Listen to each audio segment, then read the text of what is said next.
하나님 주신 말씀 마태복음 8장 16절 17절 우리 두 절 합독하겠습니다. 두 절이니까 합독하겠습니다. 같이 읽겠습니다. 시작. 저물매 사람들이 귀신 들린 자를 많이 데리고 예수께 오거늘 예수께서 말씀으로 귀신들을 쫓아내시고 병든 자들을 다 고치시니. 아멘. 우리 좌우인들에게 전도합시다. 뭐랄까요? 어디로 전도해야 되는지 우리는 아니까 우리끼리 한 번 더 전도합시다. 뭐랄까요? 네, 말씀 앞에 설 수 있도록 돕는 것이야말로 가장 큰 축복이고 축복된 선물을 주는 것이라고 할 수 있죠. 여러분, 지금 우리가 마태복음 강해를 지금 하고 있는데요. 특별히 마태복음 1장은 족보가 등장합니다. 근데 거기서 가장 중요한 인물이 하나 있는데, 아브라함도 중요하지만 다윗이 정말 중요합니다. 왜냐하면 이 유대인들의 입장에서 메시아는 다윗의 후손으로 오는 것이기 때문에 그렇습니다. 그래서 우리 14로 나뉘어져 있죠. 그 14대 14라는 숫자는 게마트리어라고 해서 모든 알파벳은 숫자가 있다고 했잖아요. 다윗이라는 이름의 숫자 값이 어떻게 된다고요? 이러시기에 아시면서 말씀 안 하시는 거죠. 다윗이라는 이름의 숫자 값이 어떻게 된다고요? 14라고요. 그래서 14대로 나누는 것은 유대인들에게, 그래 너희들이 기대하고 고대했던 그 다윗의 후손으로 오시는 그 메시아가 바로 예수다라는 것을 증거하는 것입니다. 그래서 아브라함과 다윗의 자손 예수의 세계라고 하는 것이죠. 그래서 특별히 족보에서 14대는 정말 중요합니다. 그것을 읽으면서 우리가 그렇게 고대하고 기다렸던 메시아가 바로 예수구나. 왜냐하면 그 족보 맨 끝에 누구의 이름이 등장해요? 예수님의 이름이 등장하기 때문에 그렇습니다. 다시 말해서 마태복음 1장은 구약에서 예언한 바로 그 메시아가 바로 예수님이시다라고 얘기하는 것입니다. 그리고 나서 2장과 4장에서는 메시아의 오심과 준비에 대해서 나누고 있죠. 예수님께서 특별히 예수님의 오심과 준비에 대해서 우리가 나누었던 것은 예수님께서 시험을 받으셨다는 거예요. 그것도 성령에 이끌려 시험을 받으셨어요. 성령이 예수님을 이끌어 시험 한복판으로 인도하셨다니 어떻게 그럴 수가 있어? 라고 저는 생각했지만, 성령께서 예수 그리스도 친히 이끌어 마귀와 시험을 받게 하신 것은 두 가지 의미가 있다고 말씀드렸습니다. 첫 번째는 어떤 의미가 있어요? 그렇죠. 그 시험을 이기심으로 믿음으로 말미암아 예수님과 연합된 우리들도 사단의 시험에서 이긴 자가 되게 하시려고. 이미 우리는 이기려는 자가 아니라 그리스도와 연합된 자로 이긴 자인 줄을 믿습니다. 제가 다시 묻지만, 하나님께서 천사를 통해서 천국문에서 너는 마귀의 시험을 이겼느냐라고 묻는다면 우리는 무엇이라고 답할 수 있다고요? 이긴 자입니다. 이겼습니다. 그럼 천사가 다시 물을 거예요. 그래? 무슨 근거로? 믿음으로 사단의 시험을 이기고 승리하신 예수님과 연합되었으므로. 사랑하는 성도 여러분, 우리는 믿음으로 말미암아 예수님과 하나 되었기에 그리스도 안에서 우리도 이긴 자 된 줄을 믿습니다. 옆에 있는 분에게 때로는 지지만 이긴 자로 산다는 사실을 아십시오. 한번 할까요? 아멘? 그렇죠. 네, 그럼 여러분, 제가요 축구를 예를 들면 제가 수비수예요. 제가 자살골을 넣은 거예요. 그것도 한 게임에서 2골이나 자살골을 넣은 거예요. 역적이죠.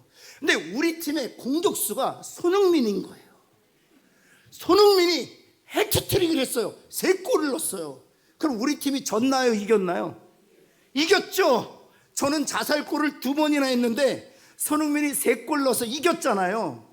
왜 우리가 이겼냐? 주님이 이기셨기 때문이에요. 우리는 늘 자살골을 넣지만 주님이 해트트릭 하셔서 우리도 이긴 자가 된 거예요. 여러분, 옆에 있는 분에게 당신도 주님 때문에 이긴 자가 되었습니다. 뭐랄까요? 그래서 성령이 예수님을 친히 이끌어 마귀에게 시험받게 하신 거예요. 이기심으로 우리를 이긴 자 되게 하시기 위하여. 또 하나는 우리는 말씀드리지만 자살골 넣는 실력이 형편없는 사람들이잖아요. 그런데 더 이상 자살골 넣지 않고 우리도 상대편에 골 넣을 수 있는 자가 되게 하시기 위하여 시험을 이기고 승리하셨다. 그리고 시험을 이기고 승리하실 때 그 시험을 이기고 승리하실 수 있는 방법을 우리에게 주신 거예요. 제가 말씀드릴게요. 제가 퀴즈로 답을 드리면 시험 당할 때 1번 기도해야 됩니다. 2번 말씀을 읽어야 합니다. 몇 번입니까? 2번이에요. 2번. 제가 지난주에 말씀 못 드렸는데 기도도 해야 돼요. 그러나 기도만 하면 내 생각을 더 강화시킬 뿐이에요. 말씀이 없이 기도만 하면 내 생각을 더 강화시켜요. 그래서 문제는 외부의 능력이 들어와야 되는데 기도는 나의 생각과 나의 감정으로 하는 것이기 때문에 내 안에서 계속 쳇바퀴 돌 가능성이 있어요. 그래서 말씀이 들어와서 새 마음과 새 생각과 새 뜻과 새 계획을 가지고 있어야만, 새 약속과 언약을 가지고 있어야만 그것을 붙들고 기도할 때 하나님이 우리의 기도를 드시고 하나님의 계획, 하나님의 뜻, 하나님의 약속, 하나님의 언약을 이루심으로 시험에서 이기고 승리하게 하신단 말이에요. 여러분 옆에 있는 분에게 말씀 없이 기도하지 맙시다 한번 할까요? 특별히 또 이러다가 식사 기도할 때 성경책 펴놓고 또 말씀 읽고 식사 기도하실 분이 고난 당할 때, 시험 당할 때 특별히 그렇다는 거예요.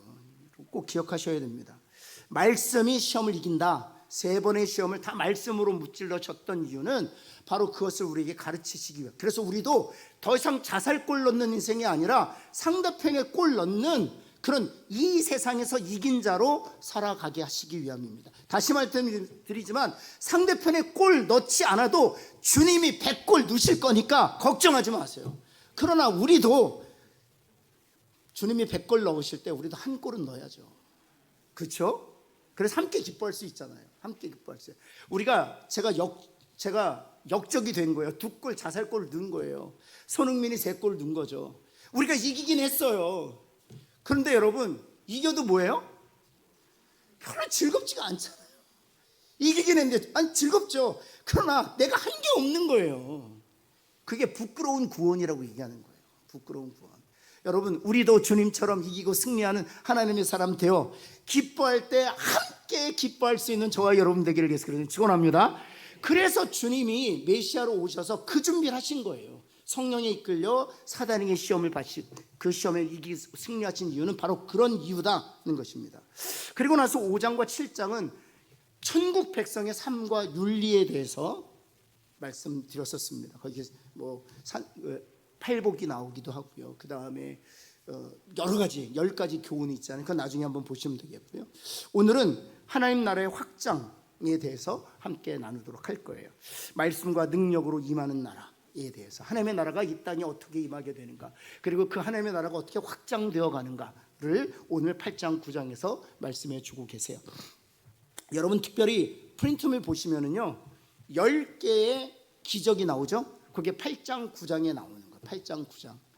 여러분 한번 제가 1번 할 테니까 여러분이 읽어보시겠어요? 1번 2번 3번 4번 5번 6번 7번 8번 9번 10번째 벙어리. 이 8장 9장에 10개의 이 기적이 나와요. 여러분 특별히 5장과 6장 7장에 보면 10개의 뭐가 나온다고요? 교훈이 나온다고요. 모세가 신에서 받은 10계명과 일치하고 있고요. 8장 9장 이 10개의 기적은 모세가 출애굽에서 한 기적과 상응하는 것이죠. 여러분 이와 같이 족보 1장에서는 다윗의 후손으로 오신 예수 그리스도를 강조하지만 여러분 5장부터 이 10장까지는 사실 모세와 같은 선지자로 이 땅에 오신 예수 그리스도를 강조해요. 왜냐하면 신명기에서 예언하고 있기 때문에 그렇습니다. 신명기에서 예언하고, 신명기에 하나님께서 모세를 통해서 이렇게 말씀하신 나와 같은 선지자를 너희 형제 가운데서 일으킬 것이다 라고 예언하셨기 때문에 유대인들은 모세와 같은 선지자를 기다렸던 것이죠. 그래서 요한복음 6장에 보면 오병이어 사건이 다 끝난 다음에 무리들이 어떻게 반응하냐 하면 그 선지자다라고 해요. 거기 정관사가 붙고 있는 것은 모든 사람들이 알고 있는 선지자, 더 정확히 말씀드리면 모든 사람들이 기다리고 대망했던 그 선지자가 바로 예수 그리스도라는 거예요. 무엇을 보고?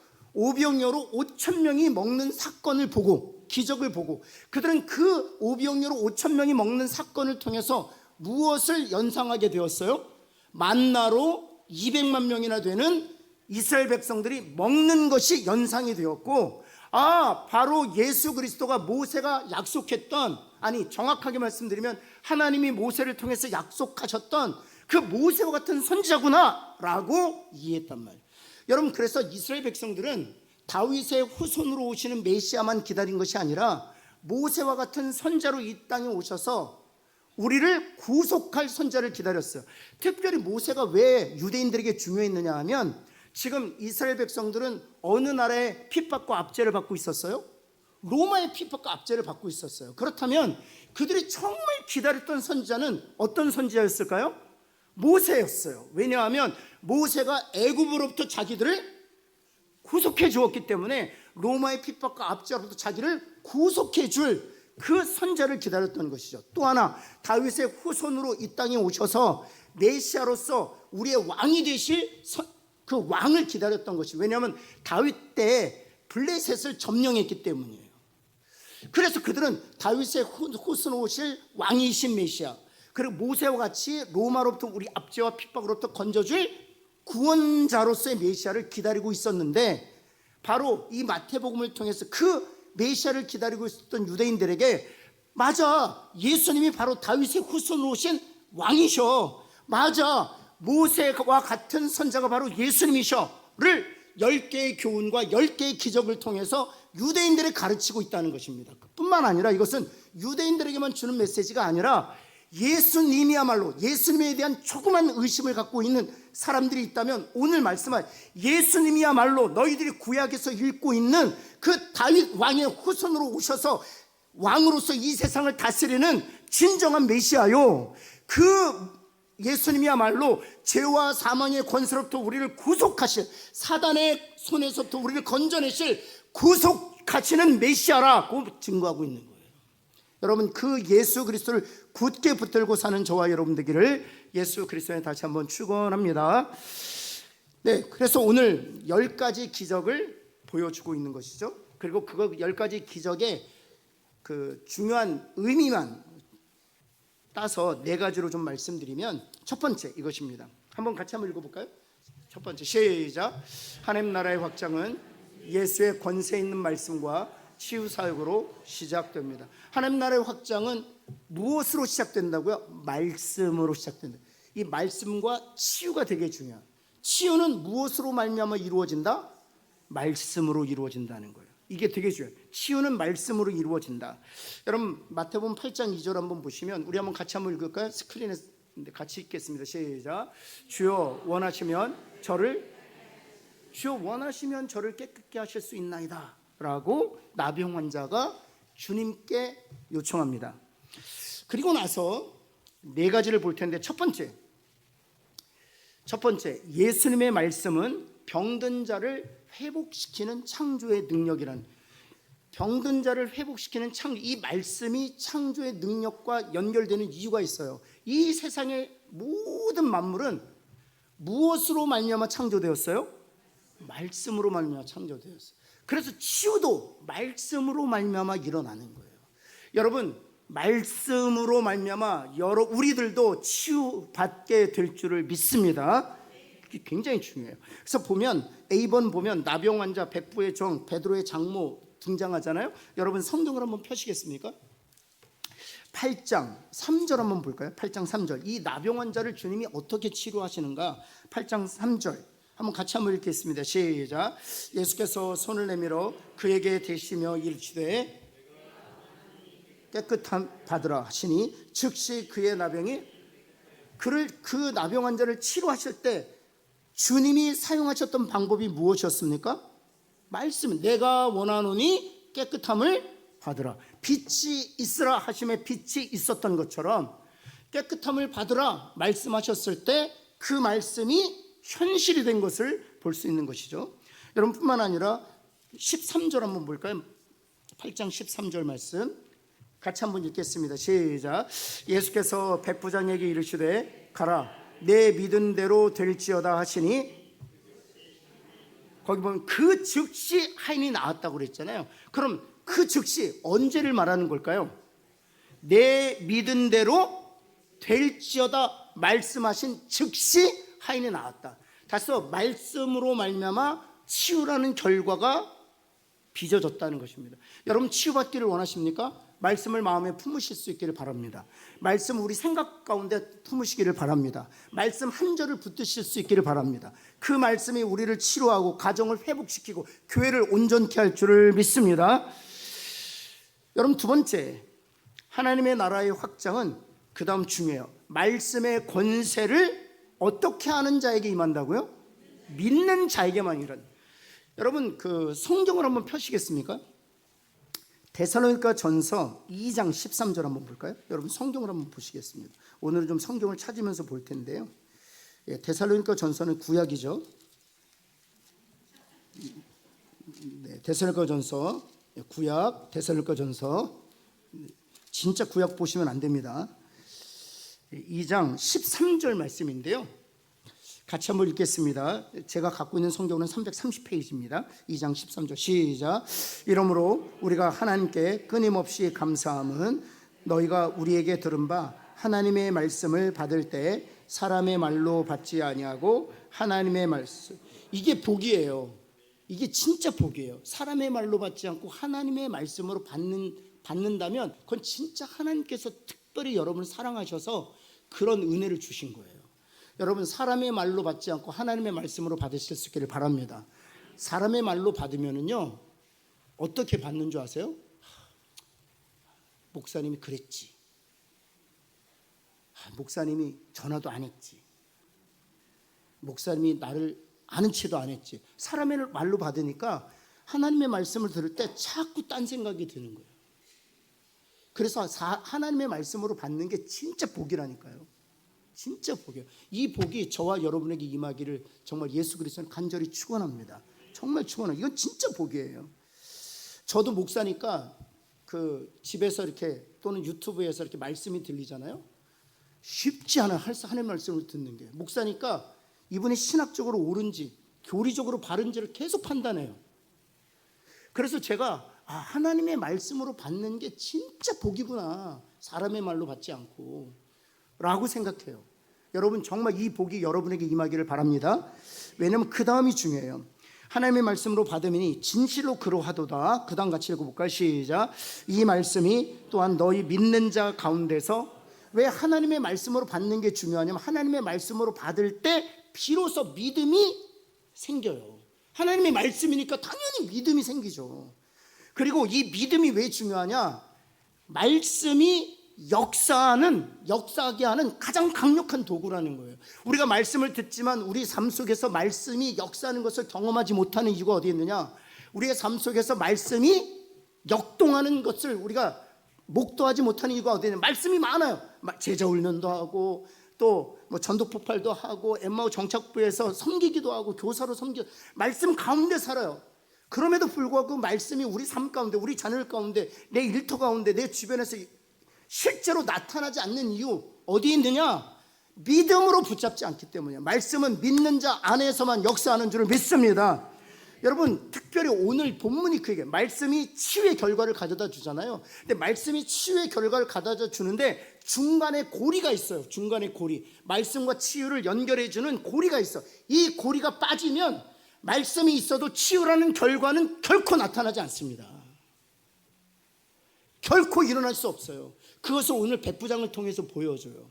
여러분 성경 한번 볼까요? 8장 8절 말씀 한번 볼까요? 8장 8절 한번 보실까요? 같이 한번 읽겠습니다. 시작.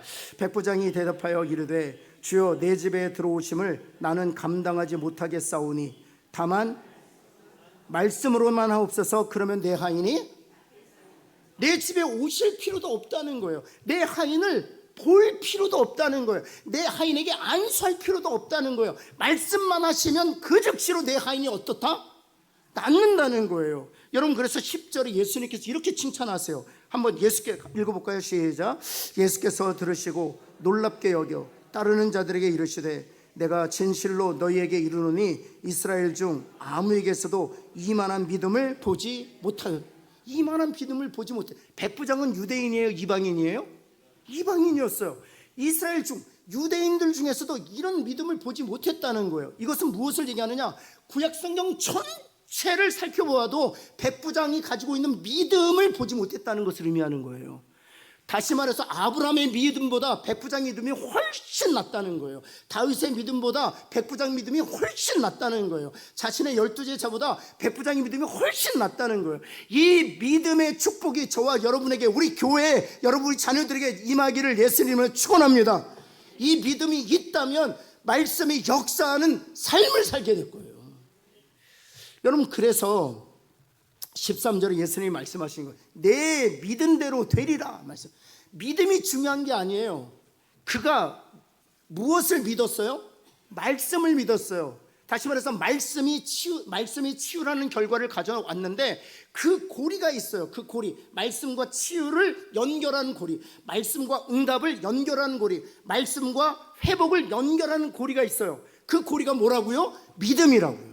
그래서 고린도전서 12장에 보면 믿음이 세 번째 은사예요. 성령의 은사 중에 믿음의 은사를 간구하고 이 은사를 다 받으시기를 예수 그리스도는 축원합니다.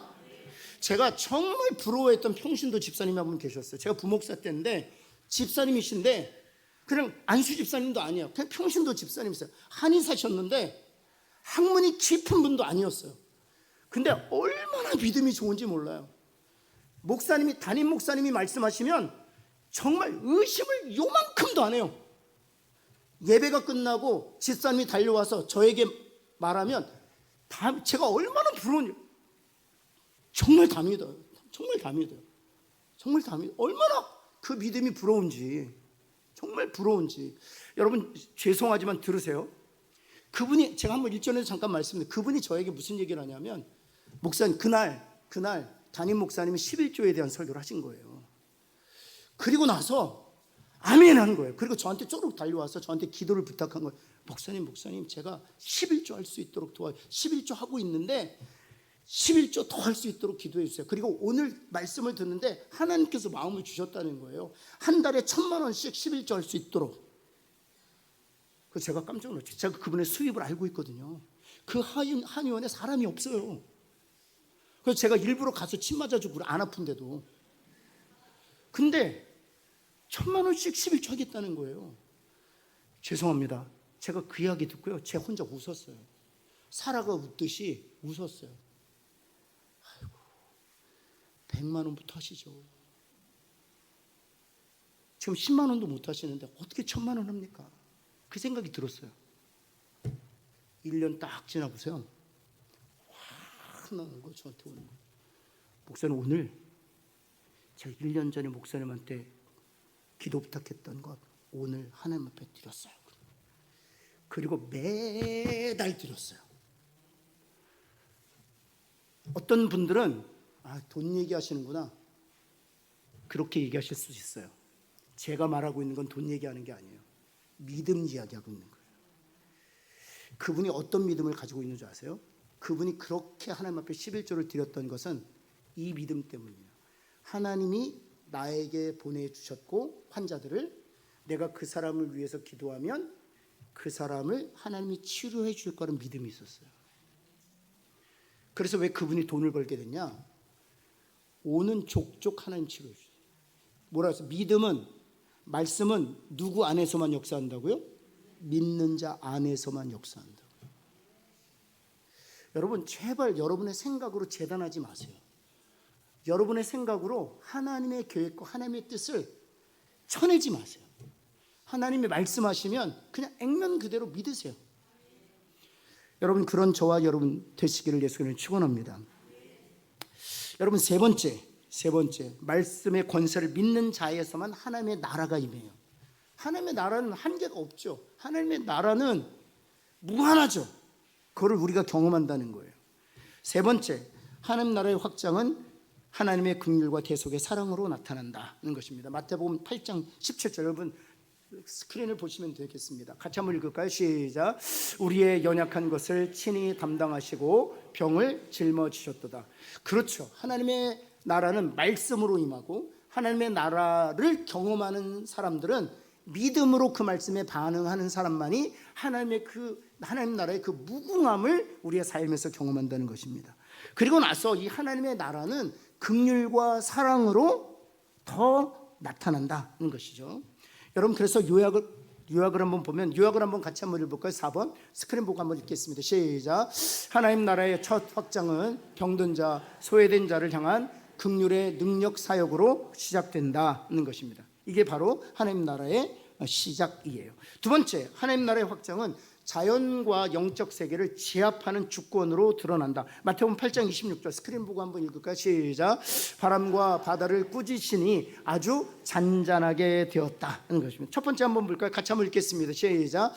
하나님 나라는 혼돈을 잠잠케 하는 질서의 통치다. 바람과 바다를 주님이 꾸짖으셨던 이유가 있어요. 왜냐하면 그것을 혼돈했기 때문입니다. 그때 주님이 바람과 바다를 꾸짖으셨더니 결과적으로 어떻게 되었다? 잔잔하게 되었다. 여러분을 두렵게 하고 여러분을 혼돈케 하고 여러분을 불안하게 하는 모든 폭풍의 바람들을 우리 주님만이 잔잔케 하실 수 있다는 사실이에요. 여러분, 그것이 십자가잖아요. 십자가나 말미암아 사단이 죄로 말미암아 심판과 저주와 사망으로 말미암아 관용된 이 세상을 폭풍 같은 그 모든 것들을 잔잔케 하셨다는 사실이에요. 여러분, 풍랑을 잠잠케 하시로 창조주의 권세를 보이셨는데, 여러분 마태복음 8장 27절 제자들의 반응이에요. 우리 한번 같이 한번 읽을까요? 시작. 제자들은 이가 어떠한 사람이기에 바람과 바다도 순종하는가? 당연하죠. 예수님이 누구세요? 단순히 사람 아니잖아요. 주님이 누구세요? 창조주 하나님이세요. 창조주 하나님이시기에 바람도 바다도 순종하는 줄을 믿습니다. 그 하나님 앞에 우리가 기도해야 돼요. 그래서 C번을 보시면 우리 한번 같이 한번 읽어볼까요? 시작. 하나님의 나라는 두려움이 변하여 평안이 통텐. 내가 지금 하나님의 나라를 누리고 있느냐? 무엇으로 알 수 있어요? 내가 평안이 있느냐는 거예요. 평안이 있느냐. 여러분, 내 안에 평안이 있으면 하나님의 나라가 우리 가운데 임하는 거예요. 우리 성도들을 보면은요, 목사 입장에서 너무 지금 불안한 상황인 거예요. 너무 공포스러울 수밖에 없는, 그리고 걱정, 근심으로 가득할 수밖에 없는데 신방 가면 너무 평안한 거예요. 무엇이 임했기 때문이에요? 척하는 게 아니에요. 평안한 척하는 게 아니라 진짜 평안한 거예요. 목사님 걱정이 하나도 안 돼요. 왜죠? 본인도 그 이유를 잘 몰라요. 왜 내가 이렇게 평안한지, 왜 내게 이렇게 하나님께서 회복시켜 주시고 치유하실 거라는 확신을 갖게 되는지 모르겠는 거예요. 누가 주신 거예요? 그렇죠. 하나님의 나라가 불안이 있겠습니까? 하나님 나라에 걱정이 있겠습니까? 하나님 나라에 공포가 있겠습니까? 하나님 나라는 평안, 샬롬이 바로 그거잖아요. 여러분, 하나님의 나라는 우리 가운데 샬롬으로 임하게 될 줄을 믿습니다. 주님이 오셔서 바람과 바다를 잔잔케 하신 것은 하나님의 나라는 바로 이 평안이다라고 말씀해 주시는 거예요. 여러분, 두 번째, 하나님의 나라는 악한 영의 세력을 무너뜨리는 해방의 권세다는 것입니다. 8장 32절 말씀 한번 볼까요? 8장 32절 말씀에 보면 가로에 있는 것 같이 한번 읽겠습니다. 시작. 그들에게 가라 하시니 귀신들이 나와서 돼지에게로 들어가는지라. 귀신을 다 내쫓아 주셨어요. 그렇죠. 주님이 귀신을 내어 쫓는 권세를 가지고 계신다는 사실을 알고 계시는 거죠. 여러분, 저도 목사인데요, 깜깜한 길 가면 뒷덜미가 어떻게 돼요? 여러분이 혹시 이 뒷목이, 그걸 뭐라 그러지? 한국말로? 오싹하다. 그렇죠? 오싹해도 괜찮아요. 옆에 있는 게 오싹해도 괜찮다. 저는 왜 그러냐면, 제가 오싹하면 제가 어떻게 생각하냐? 내가 믿음이 없구나. 주님이 나와 동행하시는데 오싹할 이유가 없잖아요. 그래서 폐가를 들어가면, 제가 전도사님들하고 담력하느라고 우리가 무덤도 가고 폐가도 가고 그랬거든요. 그런데 폐가 가면 어느 선배 전도사님이 그러는 거, 너 오싹하면 믿음이 없는 거야. 얼마나 저는요, 폐가에 들어갈 때마다 오싹해요. 무덤 지나갈 때마다 오싹해요. 그래서 그런 얘기, 우스갯소리로 그런 얘기 하잖아요. 어느 전도사님이 그 폐가에 들어가서, 그 무덤에 들어가서 그런 노래를 불렀댔잖아요. 무덤을 향해서 당신은 사랑하기 너무 무서워가지고 너무 무서워서 그랬대잖아요. 근데 괜찮아요. 우리는 인간이기 때문에, 육신을 입고 있기 때문에 괜찮아요. 새 몸을 입으면 두렵지 않아요. 여러분, 중요한 것은 그런데 하나님이 그 권세를 무찔러 주셨다는 거예요. 주님이. 그래서 저는 귀신 쫓을 때 오싹하면서 기도해요. 귀신은 나사렛 예수를 명하노니 물러갈지어다. 오싹. 그래도 여러분 그걸 아셔야 돼요. 주님이 그 말씀으로 기도할 때 그 귀신을 떠나가게 하실 줄을 믿습니다. 그게 중요해요. 옆에 있는 분에게 오싹해도 괜찮다 뭐랄까요? 네. 오싹해도 기도하면 돼요. 예. B번 한번 볼까요? 어둠의 권세는 하나님의 아들의 임재 앞에 굴복했다는 사실입니다. 십자가가 바로 그것도 증명하고 있죠. C번, 귀신이 돼지에게 들어갔다는 것은 무엇을 의미하는 것일까요? 우리 한국 민족처럼 돼지를 사랑하는 민족이 없습니다. 삼겹살 너무 맛있죠. 저희 큰아들도 아버지 한국 삼겹살이 최고예요. 너무 맛있어요. 소고기보다 삼겹살이 맛있죠. 여러분, 그런데 왜 귀신이 돼지에 들어갔나요? 여러분, 우리나라도 그렇듯이 돼지는 다산하잖아요. 그래서 우상의 심볼이에요. 그 당시에 돼지를 키웠던 것은 삼겹살을 먹기 위해서 키운 게 아니에요. 그 당시에는. 예수님 당시에 모든 돼지를 치는 자들은 삼겹살, 돼지 고기를 먹기 위해서 돼지를, 왜냐하면 돼지는 병균이 많아서 먹는 즉시 생명을 잃었기 때문에 먹을 용도로 돼지를 키우지 않았고, 다 무엇 하느라고 돼지를 키웠어요? 고사 지내려고 돼지 머리가 필요해서 돼지를 키운 거예요. 우상에게 드릴 제물로. 그래서 그 우상에게 드릴 제물에게 뭐가 들어간 거예요? 그러니까 귀신은 당연히 어디로 들어가야 되는 거예요? 들어갈 때 들어간 거예요. 한번 따라해 볼까? 들어갈 때 들어간 거다. 그렇죠. 우상에게 들어간 거예요. 인간들이 우상을 만들었는데 그 귀신이 있어야 그곳으로 들어간 거예요. 그래서 어떻게 됐어요? 다 죽었어요. 다 죽었어요. 이게 뭘 가리키느냐? 자기 파괴적이다는 거예요. 여러분, 사단은 자기 파괴적이에요. 그래서 사단에 붙들린 사람은 자기를 파괴해요. 그거 아세요? 사단에 붙들린 사람은 자기 가정을 파괴한다니까요. 사단에 붙들린 사람은 자기 교회를 자기 것들을 파괴해요. 왜냐하면 그게 사단의 속성이기 때문에. 사단은 남의 것도 파괴하지만 자기 것도 파괴해요. 나의 생명도 해하고, 자기 자녀도 해하고, 자기의 가정도 파괴하고, 자기의 교회에도 파멸하게 하는 게 바로 사단의 속성. 사단에 붙잡히면 자기 파괴적인 거예요. 그래서 결국에는 귀신이 돼지떼로 들어갔는데 어떻게 돼요? 나 같으면, 내가 귀신이면 돼지떼에 들어가서 안 죽겠다. 다 죽었어요. 자기를 파괴한단 말이에요. 여러분, 그런 일이 있어서는 안 되죠. 그래서 우리가 복음 전해야 돼요. 그래서 사단은 또 노임 받도록 그들을 위해서 기도해야 돼요. 사랑하는 성도 여러분, 그런 저와 여러분 되기를 예수님은 축원합니다. 주님이 이기고 승리하셨으니 주님이 또 우리 자녀들 가운데 있는 모든 어둠의 권세들 또한 물리쳐 주실 줄을 믿습니다. 우리 가정과 교회도 마찬가지. 여러분, 세 번째, 그러나 세상은 그 나라의 능력을 거부하기도 해요. 여러분, 돼지떼에 들어가서 돼지가 다 몰살했건 자기 파괴적 성격을 갖고 있기 때문에 다 자기 스스로를 했어요. 그런데 그 돼지의 주인들이 어떻게 반응하느냐? A번 한번 볼까요? 그 주인들이 예수님께 무엇을 요청해요?